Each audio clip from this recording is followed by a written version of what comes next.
qofka la siinayo aqoonsiga siiba waa inuu markuu ugu horeysa yahay nin ka shaqeeya coachnimada ilaa iyo 10 sano ugu dambeeyey oo ka shaqeeyo xagga coachnimada inuu kooxahayo oo shaqadii hawsha sii wado. waa tababare Soomaaliyeed oo ka mid noqday tababarayaasha caalamka ee kubadda kolayga iyo qodobo kale. waa caawa iyo caalamka.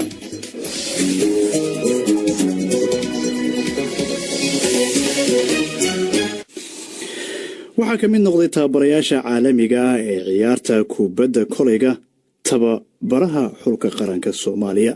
haddaba waxaa khadka taleefanka ku wareysay Maxamed Maxamuud Cadde, wuxuuna uga waramay sababaha dhaliyay inuu noqdo tababare caalami ah. magacayga Cumar Cabdulqaadir Maxamed Baaraji waa la yiraahdaa. anoo ah macalinka xulka qaranka Soomaaliya, isla markaasna ku nool wadanka Imaaraadka Carabta, oo ka ah coach basketball kooxaha ka dhisan dalkan Imaaraadka, iyo booliiska Dubai oo aan ka ahay instructor physical fitness oo u qaabilsan dhinaca sportiga. marka ugu horeysa waxaana soo gaartay in aad ka mid noqotay tababarayaasha caalamiga ah ee kubadda kolayga. marka ugu horeysa sidee kuuga suurowday mansabkaasi? horta runtii su'aal aad u ballaaran waaye, aad ugu mahadsantihiin. marka ugu horeysa aan u mahadcelinayo dhammaan intii fursadda isiisay inaan maanta aan kala hadlo meeshaan. aada ugu faraxsanahay. horta runtii su-aasha ay weydiisay haddaan ka jawaabo, waa arrin ku timid. horta marka ugu horeysa waxay ahayd in ninka qofka la siinayo aqoonsiga siiba waa inuu marka ugu horeysa yahay nin ka shaqeeya coachnimada uu yahay nin ilaa iyo 10 sano ugu dambeeyey hadda laga joogo oo ka shaqeeyo xagga coachnimada inuu kooxahayo oo shaqadii hawsha sii wado. waxaa intaas ugu weyn oo aad igu suurta gashay waxay ahayd isla markaasna anoo ah macalinka xulka qaranka Soomaaliya oo ka qayb galay ciyaarihii zone 5kii Africa ka dhacay magaalada Tanzania, oo aan halkaasna aan ka muujinay wax wacdaro aad u weyn iyadoo Soomaaliya muddo badan ay ka maqneed wadamada Afrikada, ay magac iyo sumcad weyn xagga dhinaca basketballka aan soo jiidnay. taasna aad bay ugu saaciday in maaragtay la ii ogolaado inaan ka mid noqdo tababarayaasha adduunka approved ku leh ama ictimaadka oo ay maaragtay ka tirsan yihiin FIBA Africa Coaching. baar Rajab, noloshaada oo dhan ciyaarta basketballka waa ku jirtay, oo xataa waxaan xusuustaa warigii aad ardayga ahaan jirtay school 15 May muddo dheer ayaa qaranka usoo ciyaartay, tiimo badan baa usoo ciyaartay. marka aqoonsigan cusub muxuu kugu kordhinayaa? noloshaada oo dhan basketball baa ciyaaraysa, waana tababaraysa. runtii horta aada u mahadsantahay. nin waxaa tahay yaqaano oo noloshayda dhan wax ka yaqaana. aniga xataa markaan waxaan ku bilaabay bahalka basketballka anoo mini basket oo ilmaha yaryar oo ciyaari jiray ayaan ahaa.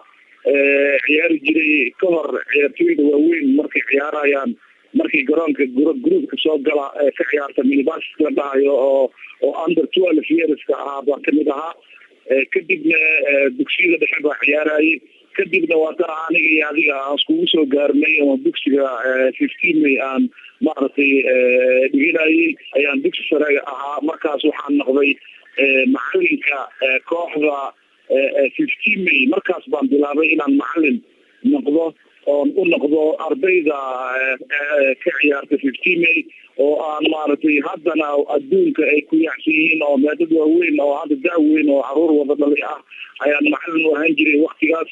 kabacdina waxaan noqday 82gii ayaan waxaan u noqday macalin gobolka Shabeellada Dhexe maaragtay Jowhar, oo aan u noqday gabdhaha maaragtay sanadkaasna ii suurta gashay inaan koobkii ciyaaraha gobolada first aan ka qaado.